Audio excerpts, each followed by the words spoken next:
कई परिवारों में देखने में आ रहा है कि घर में आर्थिक, मानसिक, शारीरिक कष्ट जो है देखे जा रहे हैं।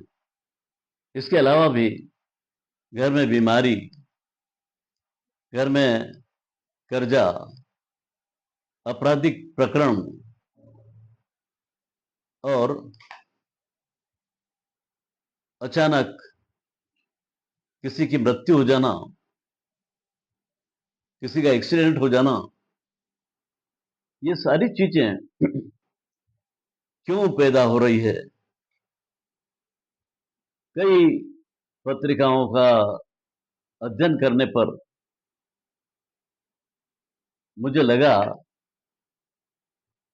कि या तो व्यक्ति को या परिवार में एक से अधिक लोगों को शनि की साढ़े साती या शनि का अड़ैया चल रहा है, तो परिस्थितियां उस परिवार में ज्यादा पैदा हो रही हैं। शनि का अड़ैया मतलब जन्म की राशि से जब चौथे घर में शनि आता है या आठवें घर में शनि आता है तो वो शनि का अड़ैया होता है। साढ़े साती राशि से 12वें घर में जब शनि आता है तो साढ़े साती चालू होती है। 7.5 साल पूरा समय तो खराब नहीं होता है, लेकिन कुछ समय खराब होता है। उस समय में परेशानियां ज्यादा देखने को मिलती है। नंबर 2, यदि महादशा अंतरदशा ठीक नहीं चल रही है तो भी जो है घर में परेशानियां बढ़ती हुई दिखाई देती है। या ग्रह जो है एक से अधिक छठे घर में, आठवें घर में या 12वें घर में आ रहे हैं, उस समय भी परेशानियां परिवारों में बढ़ रही है। वर्ष कुंडली में मुंथा अगर छठे, आठवें, 12वें घर में गई है, मुंथा का स्वामी मुंथेश भी अगर छठे, आठवें, 12वें में गया है तो व्यक्ति को परेशानियां बढ़ेगी। उस वर्ष में ज्यादा परेशानियां आती है। इसके अलावा भी देखने में आया है कि वास्तु दोष अगर घर में है तो वास्तु दोष के कारण भी परिवारों में जो है विघटन, मानसिक, आर्थिक, शारीरिक परेशानियां देखने में आ रही है। इन सब के बावजूद भी एक चीज और देखने में आ रही है, वो है पितृदोष, वो है पितरों की नाराजगी। इसकी वजह से भी ज्यादा जो है परिवारों में कष्ट देखने में आ रहा है। इसके लिए साढ़े साती या अड़ैया है तो व्यक्ति को शनि का निदान करना चाहिए। सबसे सरलतम उपाय यह है कि शनिवार के दिन गरीब को, मजदूर को खाने की चीजें दीजिए। यदि यह संभव नहीं है तो उड़द की दाल छिलके वाली गरीब को, मजदूर को दीजिए। या उड़द, आखा उड़द, उसको बना करके थोड़ा नमक डाल करके और गाय को खिलाएं या भैंस को खिलाएं या पाड़े को खिलाएं। क्योंकि शनि का वाहन जो है भैंसा है। या शनि का मंत्र का जप करें, शनि मंदिर जाकर तेल चढ़ाएं। गरीब को, मजदूर को, अपाहिज को, कोढ़ी को आप जो है दही बड़े खिलाएं, इमरती खिलाएं। ये चीज करने से भी आपको जो है शनि का बुरा प्रभाव कम मिलेगा। यदि ये भी संभव नहीं है तो शनिवार को प्रातःकाल उठते ही मूंगफली का तेल लेकर जाएं और देशी बबूल के पेड़ पर चढ़ाएं। ये भी अगर संभव नहीं है तो सुबह नहाने के बाद प्रतिदिन सोमवार से शनिवार मीठा जल पीपल के पेड़ को चढ़ाएं।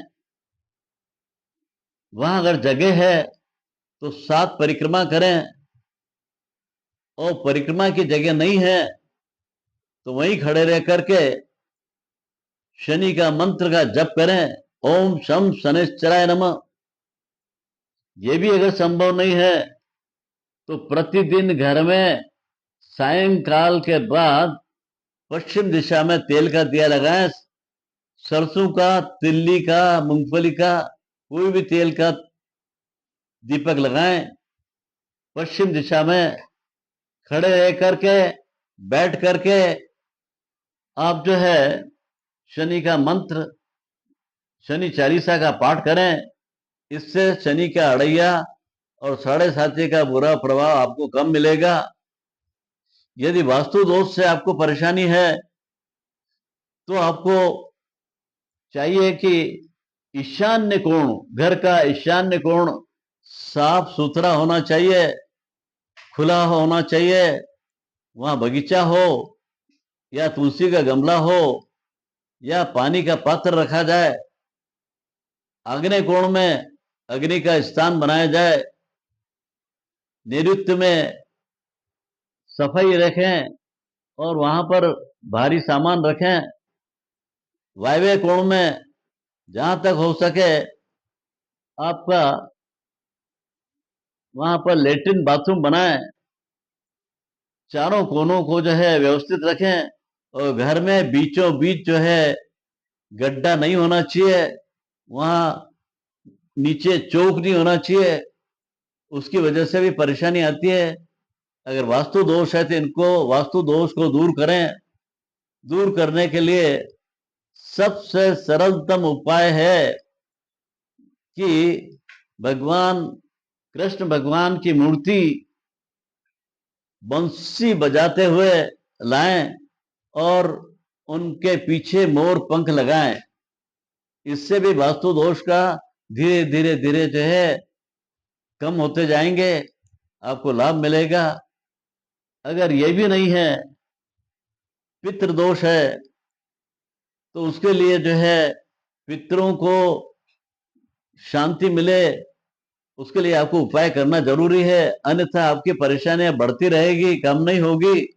घर में, परिवार में विघटन है, वाद विवाद है, बीमारी है, कर्जा है, चोरी है, किसी भी तरह का नुकसान है, बार बार आपको जो है अस्पताल के चक्कर लगाने पड़ रहे हैं। ये चीज पितरों की नाराजगी की वजह से पैदा होते हैं परिवारों में। उसके लिए सरलतम उपाय है, हर अमावस्या को आप पितरों के नाम की धूप दीजिए, या अगर और कुछ अधिक कर सकते हैं तो अमावस्या के दिन जो है किसी ब्राह्मण को बुला करके उसको भोजन कराएं, धूप दें। और भी अगर कुछ कर सकते हैं तो किसी ब्राह्मण को बुला करके पितरों के नाम के तर्पण करें।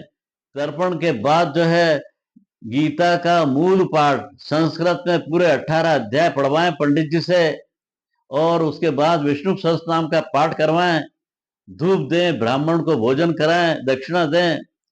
इससे, और पंडित जी को घर के बाहर तक छोड़ने जाएं। इससे धीरे धीरे आपको पितरों की शांति होगी, पितरों को शांति मिलेगी। पितृ जो आपको प्रसन्न होकर के आशीर्वाद दे के जाएंगे। जब उनकी तिथि हो उस दिन भी धूप दीजिए, श्राद्ध पक्ष में तिथि पर धूप दीजिए। आपने अगर गया जी जाकर के भी अगर ये कर्म कर लिया हो तो भी आपको साल भर के लिए हर अमावस पर ये काम करना पड़ेगा। करेंगे तो आपके घर में शांति आएगी, आपके घर में रोग, नुकसान, वाद विवाद, ये सारी चीजें धीरे धीरे कम होती जाएगी।